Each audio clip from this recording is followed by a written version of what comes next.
வணக்கம். மாலை முரசு செய்திகளை விரிவாக பார்ப்பதற்கு முன் தலைப்புச் செய்திகள். மக்களவை சட்டமன்ற இடைத்தேர்தலை அமைதியாகவும் நேர்மையாகவும் நடத்த வேண்டும். தலைமை தேர்தல் ஆணையர்களிடம் அனைத்து கட்சி பிரதிநிதிகள் வலியுறுத்தல்.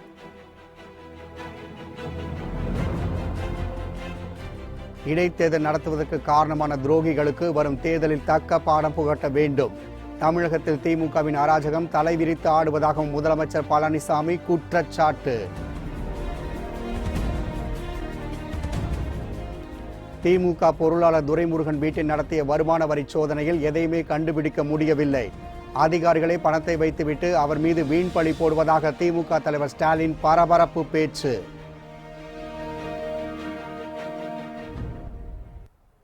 பெரம்பலூர் அருகே ஆவணங்களின்றி காரில் எடுத்துச் சென்ற 2,10,00,000 ரூபாய் பண பறிமுதல் எதிரொலி. திமுக விடுதலை சிறுத்தைகள் கட்சி பிரமுகர்கள் வீடுகளில் வருமான வரித்துறையினர் சோதனை.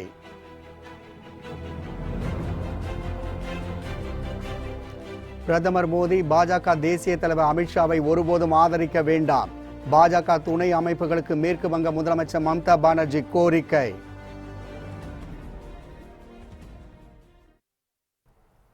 மக்களவைத் தேர்தல் மற்றும் 18 சட்டமன்ற தொகுதிகளுக்கான இடைத்தேர்தலை அமைதியாகவும் நேர்மையாகவும் நடத்த வேண்டும் என அனைத்துக் கட்சி பிரதிநிதிகள் தேர்தல் ஆணையரிடம் வலியுறுத்தியுள்ளனர். மக்களவைத் தேர்தலை அமைதியாகவும் நேர்மையாகவும் நடத்துவது குறித்து ஆலோசிக்க இந்திய தேர்தல் ஆணையர்கள் அசோக் லவாசா, சுஷில் சந்திரா, தேர்தல் ஆணைய நிர்வாக இயக்குநர்கள் திலீப் சர்மா, திரேந்திர ஓஜா ஆகியோர் நேற்று மாலை சென்னை வந்தனர். இந்நிலையில் சென்னை கிண்டியில் உள்ள தனியார் விடுதியில் அனைத்துக் கட்சி கூட்டம் நடைபெற்றது. இந்த கூட்டத்தில் அங்கீகரிக்கப்பட்ட கட்சிகளின் பிரதிநிதிகளுடன் தேர்தல் ஆணையர்கள் ஆலோசனை நடத்தினர். மக்களவைத் தேர்தல் மற்றும் 18 சட்டமன்ற தொகுதிகளுக்கான இடைத்தேர்தலை அமைதியாகவும் நேர்மையாகவும் நடத்துவதற்கு நடவடிக்கை மேற்கொள்ள வேண்டும் என வலியுறுத்தப்பட்டது. இதைத் தொடர்ந்து மாநில தலைமை தேர்தல் அதிகாரி சத்யபிரதா சாஹூ, மாவட்ட தேர்தல் அதிகாரிகள் மற்றும் காவல்துறை கண்காணிப்பாளர்களுடன் ஆலோசனை தற்போது நடைபெற்று வருகின்றது. அப்போது வேலூரில் துரைமுருகன் மற்றும் அவரது மகன் கதிர் ஆனந்துக்கு சொந்தமான இடங்கள் நடைபெற்ற சோதனை குறித்தும், சிமெண்ட் கிடங்கில் மூட்டை மூட்டையாக பணம் பறிமுதல் செய்யப்பட்டது குறித்தும் தேர்தல் ஆணையரிடம் தலைமை தேர்தல் அதிகாரி சத்யபிரதா சாஹூ விளக்கமளிப்பார் என கூறப்படுகின்றது. நாளை காலை 10 மணிக்கு வருமான வரித்துறை அதிகாரிகள் கூட்டமும், அதைத் தொடர்ந்து தலைமை செயலாளர், டிஜிபி, உள்துறை செயலாளர் மற்றும் உயர் அதிகாரிகள் கூட்டமும் நடைபெற உள்ளது. மத்திய அமைச்சராக ப. சிதம்பரம் இருந்த காலகட்டத்தில் சிவகங்கை தொகுதிக்கு நிதி ஒதுக்கப்படவில்லை என குற்றம் சாட்டிய முதலமைச்சர் பழனிசாமி தற்போது ராஜா மூலம் சிவகங்கை மக்களுக்கு ஒரு சந்தர்ப்பம் கிடைத்துள்ளதாக தெரிவித்தார். மக்களவைத் தேர்தல் நெருங்கி வருவதை ஒட்டி தமிழகம் முழுவதும் முதலமைச்சர் எடப்பாடி பழனிசாமி சூறாவளி பிரச்சாரம் மேற்கொண்டு வருகிறார். இந்நிலையில் சிவகங்கை தொகுதியில் போட்டியிடும் பாஜக வேட்பாளர் ராஜாவை ஆதரித்து பேசிய அவர் அதிமுக அரசின் நலத்திட்டங்களை எடுத்துரைத்து வாக்கு வேட்டையில் ஈடுபட்டார். அப்போது பேசிய முதலமைச்சர் பழனிசாமி மத்திய அமைச்சராக ப. சிதம்பரம் இருந்த காலகட்டத்தில் சிவகங்கை தொகுதிக்கு நிதி ஒதுக்கப்படவில்லை என குற்றம் சாட்டினார். மக்கள் வளம் பெற வேண்டுமானால் ராஜாவுக்கு தாமரை சின்னத்தில் வாக்களிங்கள் என்று அவர் கேட்டுக்கொண்டார். அம்மாவுடைய அரசு இன்னும் ஏராளமான திட்டங்கள் கொடுத்தது. 100 யூனிட் மின்சாரம் எல்லா வீட்டுக்கும் விலை இல்லாம கொடுக்கிறோம். 2011 அம்மா அறிவிச்ச திட்டங்கள் அனைத்துமே நிறைவேற்றப்பட்டது. தமிழகத்திற்கு தேவையான நிதி அதிகமா கொடுக்கப்படும் வளர்ச்சி திட்டங்களுக்கு என்று அவர் அந்த பொதுக்கூட்டத்தில் கருத்து தெரிவிச்சிருக்கார். இங்க இருக்கிற ஏற்கனவே நிதியமைச்சராக இருந்தவர் நிதி கொடுக்கல. ஆனா நம்முடைய இன்னைக்கு கூட்டணியில் அங்க வைக்கின்ற நம்முடைய பாரதிய ஜனதா கட்சி நம்முடைய பகுதி வளர வேண்டும், தமிழகம் வளர்ச்சி அடைய வேண்டும், செழிக்க வேண்டும் என்ற எண்ணத்திலே நாம் ஒருமித்த கருத்தோடு கூட்டணி அமைச்சு இன்றைக்கு மரியாதைக்கு ராஜா அவர்கள் கூட்டணி வெற்றி வேட்பாளராக நம்முடைய சிவகங்கை தொகுதியிலே நிறுத்தப்பட்டிருக்கிறார். அவருக்கு தாமரை சின்னத்திலே வாக்களிக்க வேண்டும். முன்னதாக பரமக்குடி சட்டமன்ற இடைத்தேர்தலில் போட்டியிடும் அதிமுக வேட்பாளரை ஆதரித்து முதலமைச்சர் பழனிசாமி பரப்புரையில் ஈடுபட்டார். அப்போது பேசிய அவர் சில துரோகிகளால் தான் இடைத்தேர்தலை சந்திக்கிறோம் என்றும் அவர்களுக்கு பாடம் புகட்டும் வகையில் இரட்டை இலை சின்னத்திற்கு வாக்களிக்க வேண்டும் எனவும் கேட்டுக்கொண்டார். திமுகவின் அராஜகம் தலைவிரித்து ஆடுவதாகவும் முதலமைச்சர் பழனிசாமி குற்றம் சாட்டினார். திமுக பொருளாளர் துரைமுருகன் வீட்டில் நடத்திய வருமான வரி சோதனையில் எதையுமே கண்டுபிடிக்க முடியாததால் அதிகாரிகளே பணத்தை வைத்துவிட்டு அவர் மீது வீண்பழி போடுவதாக திமுக தலைவர் ஸ்டாலின் குற்றம் சாட்டியுள்ளார். திருப்பூர் மக்களவைத் தொகுதி இந்திய கம்யூனிஸ்ட் கட்சியின் வேட்பாளர் சுப்பராயனுக்கு ஆதரவாக மு.க. ஸ்டாலின் வாக்கு வேட்டையில் ஈடுபட்டார். அப்போது பேசிய அவர், மத்தியில் ஆட்சி மாற்றத்தை ஏற்படுத்தவும் தமிழகத்தில் நடக்கும் ஆட்சியை முடிவுக்கு கொண்டு வரவும் திமுக கூட்டணி கட்சிக்கு வாக்களிக்க வேண்டும் என கேட்டுக்கொண்டார்.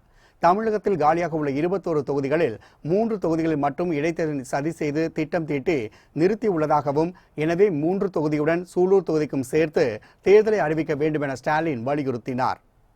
சட்டமன்றத்தில் தலைவர் கலைஞர் முதலமைச்சராக உட்கார்ந்திருந்த நேரத்தில் நம்முடைய சுப்பராயன் அவர்கள் சட்டமன்ற உறுப்பினராக இருந்து இந்த திருப்பூருக்காக மட்டுமல்ல, இந்த கோவை மாவட்டத்திற்காக மட்டுமல்ல, திருப்பூர் மாவட்டத்திற்காக மட்டுமல்ல, ஒட்டுமொத்த தமிழகத்தில் இருக்கக்கூடிய தொழிலாளர்கள் உரிமைகளுக்காக பல பிரச்சனைகளுக்காக குரல் எழுப்பிய நேரத்தில் அதை கூர்ந்து கவனித்து கேட்டு அத்தனை காரியங்களையும் முடித்து தந்தவர் தான் அன்றைக்கு முதல்வராக இருந்த நம்முடைய தலைவர் கலைஞர் அவர்கள்.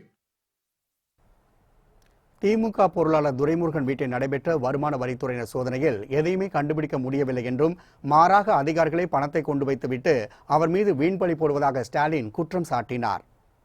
4% வரி விதிக்கப்பட்டிருந்தது. அந்த 4% வரியை குறைத்திட வேண்டும் என்று பலர் குரல் எழுப்பினார்கள். அப்பொழுது நம்முடைய சுப்பராயன் அவர்கள் குறைப்பதை விட அது முழுவதற்கு தந்திட வேண்டும், முழுமையாக ரத்து செய்த வேண்டும் என்று கேட்டப்போ அடுத்த நிமிஷமே முழுவதுமாக ரத்து செய்து தந்த தலைவர் தான் அன்றைக்கு தமிழகத்தினுடைய முதல்வராக இருந்த கலைஞர் அவர்கள். ஆக இன்றைக்கு அந்த உரிமையோடு தான் இன்றைக்கு நாங்கள் உங்களிடத்தில் ஓட்டு கேட்கிறோம். அவர் கேட்க வாய்ப்பில்லாத காரணத்தால் தான் அவருடைய மகனாக இருக்கக்கூடிய ஸ்டாலின் இன்றைக்கு உங்களை எல்லாம் வந்து சந்தித்து ஆதரவு கேட்க வந்திருக்கிறார். ஜனநாயகத்தின் மீது தங்களுக்கு நம்பிக்கை உள்ளதாக கூறியுள்ள அமைச்சர் ஜெயக்குமார், சுதந்திரமான முறையில் தேர்தல் நடத்த ஆணையத்திடம் கோரிக்கை வைத்துள்ளதாக தெரிவித்தார். தேர்தல் ஆணையர்கள் தலைமையில் சென்னை கிண்டியில் உள்ள நட்சத்திர ஹோட்டலில் அனைத்துக் கட்சி கூட்டம் நடைபெற்றது. இதில் அமைச்சர் ஜெயக்குமார் உட்பட பல்வேறு அரசியல் கட்சியினர் கலந்து கொண்டனர். இதனையடுத்து செய்தியாளர்களிடம் பேசிய அவர், சுதந்திரம் மற்றும் நேர்மையான முறையில் தேர்தலை நடத்த ஆணையத்திடம் கோரிக்கை வைத்துள்ளதாக தெரிவித்தார். ஜனநாயகத்தின் மீது தங்களுக்கு நம்பிக்கை உள்ளதாக கூறியுள்ள அமைச்சர் ஜெயக்குமார், திமுக பொருளாளர் துரைமுருகனுக்கு கோடிக்கணக்கான பணம் எப்படி வந்தது என்பதை கண்டுபிடிக்க வேண்டும் என கோரிக்கை விடுத்தார். தொடர்ந்து பேசிய அவர், வாக்காளர்களை நம்பாமல் திமுக பணத்தை நம்புகிறது என்றும், சாதனைகள் மற்றும் திட்டங்களை வைத்து தாங்கள் பிரச்சாரம் செய்வதாகவும் கூறினார். அனைத்து இந்திய அண்ணா திராவிட முன்னேற்ற கழகம் என்பது ஜனநாயகத்திலே முழுமை அளவிற்கு நம்பிக்கை கொண்டது. சுதந்திரமான, நியாயமான, நேர்மையான இந்த 3 கருத்துக்களை மையமாக வைத்து தேர்தலை நாங்கள் எப்போதுமே சந்தித்துக் கொண்டிருக்கின்றோம். முழுமை அளவிற்கு ஒரு 10 நாள் 15 நாள் அந்த வேலை செஞ்சுருக்காங்க. அதை கட்டு போட்டு இந்த மாதிரி பண்டல் போட்டு பூத் வாரியாக போட்டு மொத்த கிட்டத்தட்ட 32 கோடி ரூபாய் கைப்பற்றப்பட்டதாக ஒரு தகவல்கள் வெளிவந்திருக்கின்றது.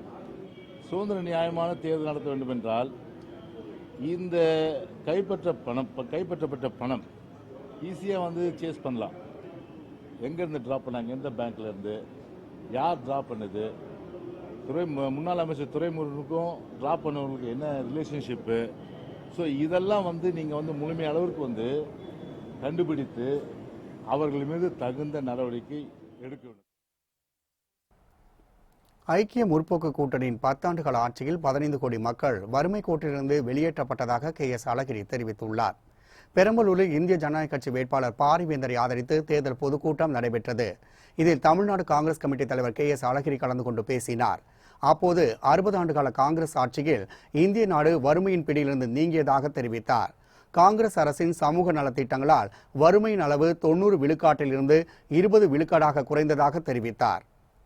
காங்கிரஸ் கட்சியினுடைய 60 ஆண்டு கால ஆட்சியில் இந்திய நாடு வறுமை பிடியிலிருந்து விலகி 90% இருந்த வறுமையை 20% குறைத்தார்கள். இந்த 60 ஆண்டுகளில் 15 கோடி மக்களை வறுமை பிடியிலிருந்து வெளியே கொண்டு வர முடிந்தது என்று சொல்லி ஒரு பரிசு பத்திரம் வழங்கினார்கள் இந்தியாவிற்கு. பெரம்பலூர் அருகே விடுதலை சிறுத்தைகள் கட்சி பிரமுகர் காரில் ஆவணங்கள் என்று எடுத்து சென்ற 2 கோடியே 10 லட்சம் ரூபாய் ரொக்கத்தை தேர்தல் பறக்கும் படையினர் பறிமுதல் செய்தனர்.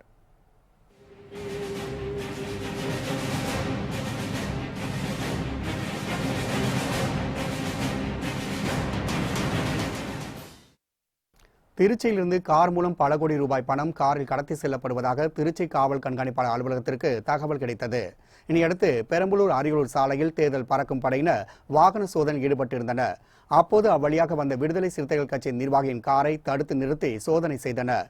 இதில் காரின் கதவுகளின் உட்புற தகடுகளில் சுமார் 2,10,00,000 ரூபாய் மதிப்பிலான 500 மற்றும் 2,000 ரூபாய் நோட்டுகள் கட்டுக்கட்டாக மறைத்து வைத்திருந்தது தெரிய வந்தது.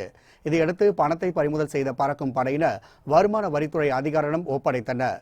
மேலும் பறிமுதல் செய்யப்பட்ட பணம் குறித்து விடுதலை சிறுத்தைகள் கட்சி நிர்வாகிகள் தங்கதுரை, பிரபாகரன் ஆகியோரை கைது செய்த போலீசார் விசாரணை மேற்கொண்டு வருகின்றனர்.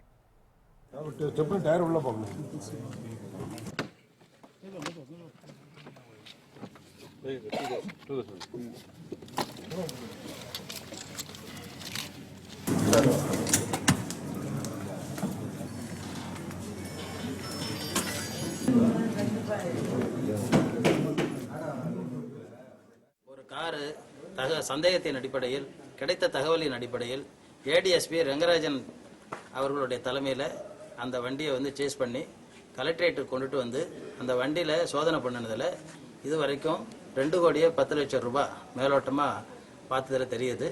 இதில் இன்கம் டேக்ஸினுடைய ஏசி கிட்ட அதை ஒப்படைச்சிருக்கிறோம். அவங்க துல்லியமாக எண்ணி பார்த்து எவ்வளோ அமௌண்ட்டுன்னு சொல்லுவாங்க.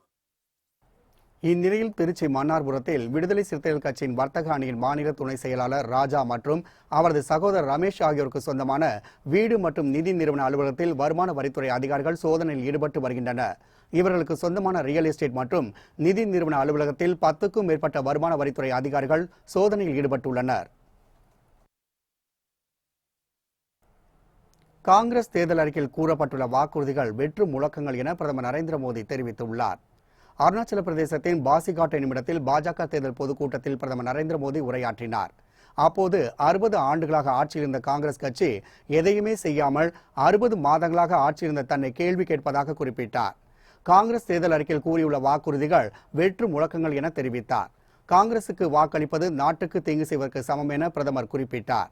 விடுதலைக்கு பின் 70 ஆண்டுகளாக புறக்கணிக்கப்பட்ட அருணாச்சல பிரதேசத்தில் மக்களின் ஒத்துழைப்புடன் சாலை, ரயில், விமான போக்குவரத்துக்கு தேவையான அடிப்படை கட்டமைப்பு வசதிகளை தனது அரசு ஏற்படுத்தியதாக தெரிவித்தார். நாட்டை விரைவான வளர்ச்சி பாதையில் கொண்டு செல்ல பாஜகவுக்கு வாக்களிக்குமாறு பிரதமர் நரேந்திர மோடி கேட்டுக்கொண்டார். வயநாடு தொகுதியில் தேசிய ஜனநாயக கூட்டணி சார்பில் ராகுல் காந்தி எதிர்த்து போட்டியிடும் துசார் வெள்ளப்பள்ளி வேட்புமனு தாக்கல் செய்தார். கேரளத்தில் 20 மக்களவைத் தொகுதிகளுக்கும் ஒரே கட்டமாக ஏப்ரல் 23ஆம் தேதி தேர்தல் நடைபெறுகின்றது.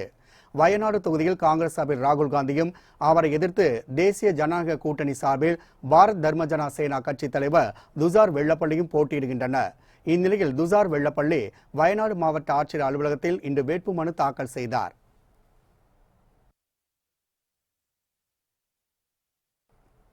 வருகிற மக்களவைத் தேர்தலில் நரேந்திர மோடி, அமித்ஷாவுக்கு ஆதரவளிக்க வேண்டாம் என பாஜக துணை அமைப்புடன் மம்தா பானர்ஜி கோரிக்கை விடுத்துள்ளார். ஆந்திராவில் நடைபெற்ற தேர்தல் பிரச்சார கூட்டத்தில் பேசிய அவர், மேற்கு வங்கத்தில் ஒரு தொகுதியில் கூட பாஜக வெல்ல முடியாது என தெரிவித்தார்.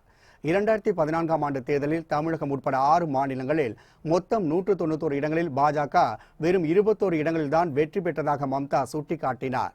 கடந்த 5 ஆண்டுகளில் பிரதமர் மோடி ஒருமுறை கூட பத்திரிகையாளர்களை சந்திக்கவில்லை என்றும், வருகிற மக்களவைத் தேர்தலில் பாஜகவால் ஒரு இடத்தில் கூட வெற்றி பெற முடியாது என கூறினார். எனவே நரேந்திர மோடி, அமித்ஷா ஆகியோருக்கு ஆதரவளிக்க வேண்டாம் என பாஜக துணை அமைப்புகளிடம் மம்தா பானர்ஜி கோரிக்கை விடுத்துள்ளார். வரலாற்றை மறைத்து வன்னியர் சங்க நிறுவனர் போன்ற தோற்றத்தை ராமதாஸ் உருவாக்கி வருவதாக தமிழக வாழ்வுரிமை கட்சித் தலைவர் வேல்முருகன் தெரிவித்துள்ளார்.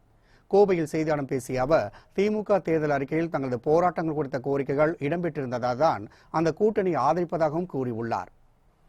ஆனா இன்னைக்கு மருத்துவர் ராமதாஸ் என்ன செய்யறாருன்னா, இந்த வரலாற்றை எல்லாவற்றையும் மறைத்து ஏதோ இவர் தான் வன்னியர் சங்கத்தை உருவாக்குற மாதிரியும், இவர் தான் வன்னியர் சங்கத்தை நிறுவன தலைவர் மாதிரியும் ஒரு பொய்யான தோற்றத்தை உருவாக்கி இளைஞர்கள் மத்தியில் ஒரு ஈர்ப்பை ஏற்படுத்தினார்.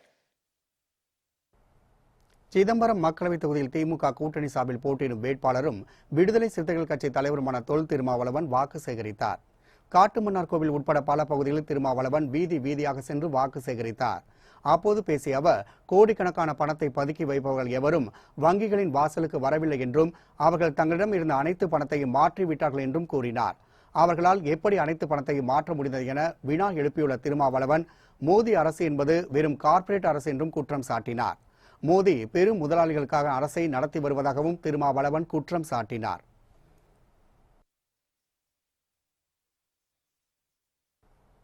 தனிநபர் சுதந்திரம் பாதிக்கப்படுவதாக கூறி பிராங்க் ஷோ என்று அழைக்கப்படும் குறும்பு வீடியோக்களை எடுக்க உயர்நீதிமன்ற மதுரை கிளை தடை விதித்துள்ளது. சமூகத்தை சீரழித்து வரும் டிக்டாக் செயலை தடை விதிக்க வேண்டும் என மதுரை சேர்ந்த வழக்கறிஞர் முத்துக்குமார் உயர்நீதிமன்ற மதுரை கிளையில் வழக்கு தொடர்ந்தார். இனி விசாரித்த நீதிபதிகள் தனிநபர் சுதந்திரம் பாதிக்கப்படுவதாகவும் பெண்கள் மற்றும் குழந்தைகள் பாதிக்கப்படுகிறார்கள் என கூறி பிராங்க் ஷோ என்று அழைக்கப்படும் குறும்பு வீடியோக்களை எடுக்கவும் அதனை தொலைக்காட்சிகள் வெளியிடவும் தடை விதித்துள்ளனர். மேலும் சமூகத்திற்கு தீங்கு விளைவிக்கும் செயல்களுக்கு அரசே தடை விதிக்க வேண்டும் என கூறியுள்ள நீதிபதிகள் அதற்காக ஒவ்வொரு முறையும் நீதிமன்றத்தை நாட வேண்டிய அவசியம் இல்லை என அறிவுரை வழங்கியுள்ளனர். இந்நிலையில் டிக்டாக் செயலை தடை செய்வது தொடர்பாக மத்திய அரசு மேற்கொண்டுள்ள நடவடிக்கைகளை தாக்கல் செய்ய வேண்டும் என உத்தரவிட்டுள்ள நீதிமன்றம் டிக்டாக் செயலிக்கு தடை விதிப்பது தொடர்பான வழக்கு விசாரணையை வருகின்ற 18ஆம் தேதிக்கு ஒத்திவைத்துள்ளனர்.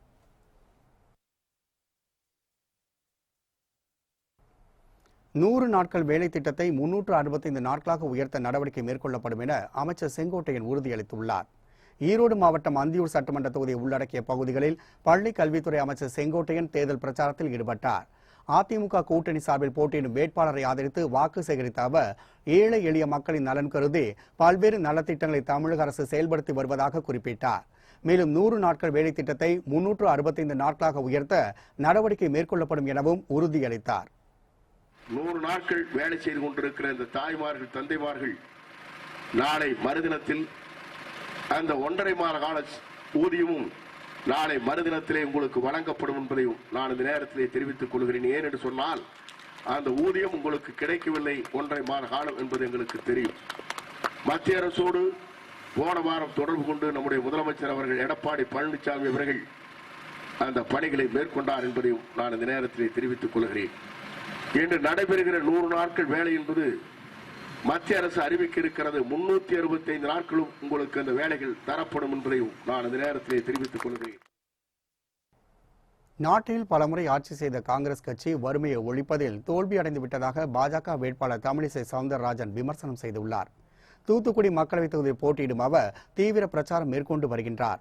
கடந்த 5 ஆண்டுகளில் பாஜக நாட்டு மக்களுக்காக பல்வேறு திட்டங்களை செயல்படுத்தியுள்ளதாகவும் பெருமைப்பட கூறினார். 1971 அப்போ இந்திரா காந்தி சொன்னாரு வறுமையை ஒழிப்போம், கரிபி அட்டாவோ அப்படின்னு ஒரு ஹிந்தி வார்த்தை பிரபலமா இருந்தது. வறுமையை ஒழிப்போம், வெளியேற்றுவோம், வறுமையை வெளியேற்றுவோம் அப்படின்னு. இன்னைக்கு அப்போ அவங்க பாட்டி 1971 சொன்னது 2030 தான் இவர் வறுமையை வெளியேற்றுவோம் சொல்றாங்க. அப்போ பலமுறை ஆட்சியில் இருந்த காங்கிரஸ் வறுமையை ஒழிப்பதில் எவ்வளவு தோல்வி அடைந்திருக்கிறது. தேன்கனிக்கோட்டை அருகே ஏரியில் தண்ணீர் குடிக்க சென்ற காட்டு எருமைகளை யானை கூட்டம் துரத்தியதால் அவை வனப்பகுதிக்குள் தஞ்சம் புகுந்துள்ளன. கிருஷ்ணகிரி மாவட்டம் தேன்கனிக்கோட்டை அடுத்த ஐயூர் வனப்பகுதி உள்ள ஏரிகளில் தண்ணீர் நிரம்பியுள்ளது. இந்த ஏரியில் அந்த வனப்பகுதியை சுற்றியுள்ள விலங்குகள் தண்ணீர் அருந்துவதற்காக வருகின்றன. இந்நிலையில் ஏரியில் யானைகள் தண்ணீர் குடித்துக் கொண்டிருந்த போது காட்டு எருமைகள் கூட்டமாக வந்துள்ளன. இதனை பார்த்த யானைகள் அந்த காட்டு எருமைகளை துரத்தி சென்று வனப்பகுதிக்குள் அனுப்பியது. இதேபோல் கோவை மேற்கு தொடர்ச்சி மலையடிவாரத்தில் உள்ள வனப்பகுதிகளில் யானை கூட்டம் தண்ணீரை தேடி கிராமங்களுக்கு செல்கின்றன. இதனால் அந்த பகுதியில் உள்ள கிராம மக்கள் அச்சமடைந்துள்ளனர். இதுகுறித்து வனத்துறை அதிகாரிகள் நடவடிக்கை எடுக்க வேண்டும் என பொதுமக்கள் கோரிக்கை விடுத்துள்ளனர். தமிழகத்தில் நிலவும் வேலையின்மையால் குறைந்த கல்வி தகுதி கொண்ட வேலைக்கு பட்டதாரி இளைஞர்கள் போட்டியின் நிலை உள்ளதாக வைகோ தெரிவித்துள்ளார். ஸ்ரீபெரும்புதூர் மக்களவைத் தொகுதி திமுக வேட்பாளர் TR பாலுவை ஆதரித்து தாம்பரத்தில் மதிமுக பொதுச் செயலர் வைகோ பிரச்சாரம் மேற்கொண்டார். மத்திய அரசின் தவறான பொருளாதார கொள்கையால் தமிழகத்தில் 80 லட்சம் இளைஞர்கள் வேலையில்லாமல் இருப்பதாக தெரிவித்தார். வேலையின்மையால் குறைந்த கல்வி தகுதி கொண்ட வேலைக்கு பட்டதாரி இளைஞர்கள் போட்டி போட்டு விண்ணப்பித்து வருவதாகவும் வைகோ குறிப்பிட்டார். நம்முடைய பிள்ளைகளாவது வளமாக வாழட்டும், மகிழ்ச்சியாக வாழட்டும், நாம் கடைசி காலத்தில் நிம்மதியாக கண்மூடுவோம் என்று இருந்தார்களே, அந்த கனவுகளை எல்லாம் தொலைத்து 80 லட்சம் பேர் இன்றைக்கு வேலை இல்லாமல் தமிழ்நாட்டில் இருக்கிறார்கள். 6.2% இந்திய புள்ளியியல் துறை அந்த தகவலை தெரிவிக்கின்றது. 4வது வகுப்பு படித்தால் போதும் என்ற வேலை விண்ணப்பத்துக்கு 4000 பேர் BE, ME, MBA பட்டதாரிகள் விண்ணப்பித்திருக்கிறார்கள். திமுக ஆட்சிக்கு வந்தவுடன் மக்கள் கோரிக்கை நிறைவேற்றப்படும் என தமிழிசை தங்கப்பாண்டியன் உறுதியளித்துள்ளார். தென் சென்னை மக்களவை தொகுதியில் போட்டியிடும் திமுக வேட்பாளர் தமிழச்சி தங்கபாண்டியன் தீவிர வாக்கு சேகரிப்பில் ஈடுபட்டு வருகிறார். சென்னை அசோக் நகர் தேர்தல் பணிமனை திறந்து வைத்த அவர் பிரச்சாரத்தில் ஈடுபட்டார். பின்னர் செய்தியாளர்களிடம் பேசிய தமிழச்சி தங்கபாண்டியன் ஸ்டாலின் பிரச்சாரத்துக்கு பிறகு மக்களிடம் எழுச்சி அதிகரித்துள்ளதாக குறிப்பிட்டார். மேலும் திமுக ஆட்சிக்கு வந்தவுடன் மக்களின் கோரிக்கைகளை நிறைவேற்ற நடவடிக்கை மேற்கொள்ளப்படும் என உறுதியளித்த தமிழச்சி தங்கபாண்டியன் தற்போதைய ஆட்சி மக்கள் விரோத போக்கை கடைபிடித்து வருவதாகவும் குற்றம் சாட்டினார். சென்னை தொகுதியில பொறுத்த வரைக்கும் ரொம்ப அவங்க குடிநீர் தட்டுப்பாடு, போக்குவரத்து நெரிசல் இதை ரொம்ப வலியுறுத்தி சொல்றாங்க. முக்கியமா ஏன் அதற்கு காரணம் அப்படின்னா 2010ஆம் ஆண்டு தலைவர் ஆட்சிக்கு வந்த உடனே இது அமைச்சார் அந்த முதல் கடல் நீரை குடிநீராக்குகின்ற திட்டம். அதற்கு அடுத்த இது அமைக்கவே இல்லை இவங்க. அடுத்த 2வது ஒரு சானிடைசேஷன் அந்த சாலினேஷன் பிளான்ட் வந்துச்சுன்னா அந்த குடிநீர் தட்டுப்பாடு தீர்க்கப்படும்னு தலைவர் தளபதி அவர்கள் உறுதி கொடுத்திருக்கிறாங்க. வாட்ஸ்ஆப்பில் பொய் செய்திகள் பரவுவதை தடுப்பதற்காக புதிய தொழில்நுட்பம் உருவாக்கப்பட்டுள்ளது. மக்களவைத் தேர்தலை ஒட்டி பொய் செய்திகள், வதந்திகள் பரவுவதை தடுக்க சமூக வலைதளங்களுக்கு மத்திய அரசு உத்தரவிட்டிருந்தது. அதன்படி வாட்ஸ்ஆப் சமூக வலைதளம் பொய் செய்திகளை கண்டறிவதற்கான வசதியை இந்தியாவில் நேற்று அறிமுகம் செய்தது. இதன்படி வாட்ஸ்ஆப் பயன்படுத்தும் வாடிக்கையாளர்கள் தங்களுக்கு வரும் சந்தேகத்திற்கான ஒரு செய்தியை அறிய அந்த செய்தியை 911643000888 என்ற எண்ணுக்கு அனுப்ப வேண்டும். செக் பாயிண்ட் டிப்லைன் எனப்படும் சரிபார்க்கும் மையம் அது சரியானதா என்ற தகவலை அளிக்கும். இதன்படி வாடிக்கையாளர்கள் கவனமாக செய்தியை பகிர வேண்டும்.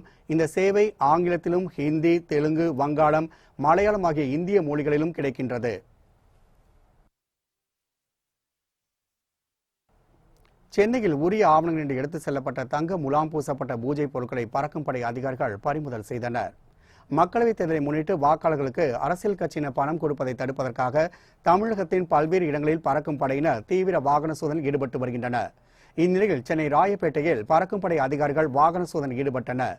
அப்போது அந்த வழியாக வந்த ஒரு காரை தடுத்து நிறுத்தி சோதனை செய்தபோது பல லட்சம் ரூபாய் மதிப்பிலான தங்க முலாம் பூசப்பட்ட பூஜை பொருட்கள், 40,000 ரூபாய் ரொக்கம், 20,000 ரூபாய் வெளிநாட்டு ரொக்கத்தொகை உரிய ஆவணங்கள் இன்றி கொண்டு செல்லப்பட்டது தெரிய வந்தது.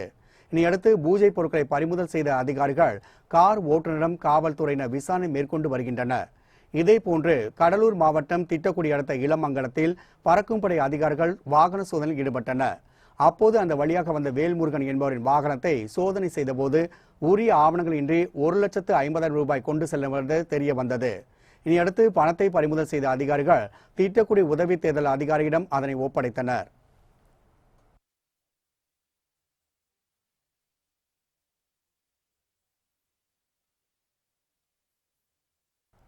தொடரும் சென்னை மெரினா கடற்கரையில் 100க்கும் மேற்பட்ட இருசக்கர வாகனத்தை திருடிய கொள்ளையர்களை போலீசார் கைது செய்துள்ளனர். சென்னை மெரினா கடற்கரையில் சுந்தரி அக்கா கடை என்ற அசைவ உணவகம் செயல்பட்டு வருகின்றது. இந்த கடையில் உணவு ருசியாக இருப்பதாக சமூக வலைதளங்களில் தகவல் பரவியதால் இக்கடைக்கு வரும் வாடிக்கையாளர்கள் கூட்டம் அதிகரித்துக் கொண்டே வருகின்றது. இந்த கடையில் சாப்பிட வரும் வாடிக்கையாளர்களை குறிவைத்து அவர்களின் இருசக்கர வாகன மர்ம நபர்கள் திருடி வந்தனர். இந்நிலையில் கடந்த 2ஆம் தேதி ஜெய்ஹிந்த் என்பவரின் இருசக்கர வாகனம் மாயமானது. இது தொடர்பாக அளித்த புகாரின் பேரில் துரிதமாய் செயல்பட்ட போலீசார் புதுப்பேட்டை பகுதியைச் சேர்ந்த முகமது நவாஸ் மற்றும் பெரம்பூரை சேர்ந்த முகமது ரஃபீக்கையும் கைது செய்து வாகனத்தை மீட்டனர். விசாரணையில் உணவகத்தின் முன்பாக நிறுத்தப்பட்டிருந்த 100க்கும் மேற்பட்ட வாகனங்களை திருடியதும் அதன் பாகங்களை பிரித்து புதுப்பேட்டையில் விற்றதும் தெரிய வந்தது. உணவகம் மற்றும் மெரினா கடற்கரைக்கு வரும் நபர்கள் தங்கள் வாகனங்களை பாதுகாப்புடன் வைக்குமாறு காவல்துறையினர் அறிவுறுத்தியுள்ளனர்.